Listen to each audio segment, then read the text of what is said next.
నా 2 innings ఇక్కడ మొదలైంది. So thanks.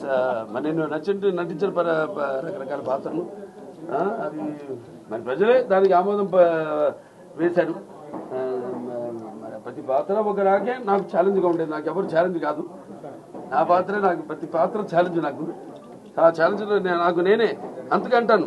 ఏంటి వీడికి అంతా తెలుసా అనుకుంటారు కొంతమంది నన్ను చూసి. నాకంటే తెలుసుకునేంత గొప్ప విద్య ఇంక వేరేది లేదని నేను అంటాను. అంటే నా గురించి నేనే తెలుసుకుంటున్నాను. ఎప్పుడు మనిషి ఒక దాంతో ఒక స్థాయితో తృప్తి పడటం కాదు, ఆ పైన ఇంకా ఇస్తున్నారు అవకాశం. దాన్ని ఇంకా ఎలా మనల్ని మనం పదును పెట్టుకోవాలి అన్న ఒక తపన ఉండాలి. ఆ తపనే నన్ను నడిపిస్తుంది. అదే పుణ్య దంపతుల అమ్మగారు నాన్నగారు ఆశీస్సులు, ఆ కళమ్మ తల్లి ఆశీస్సులు, ప్రేక్షక దేవుల ప్రోత్సాహం. తప్పకుండా అండి వస్తుంది కూడా.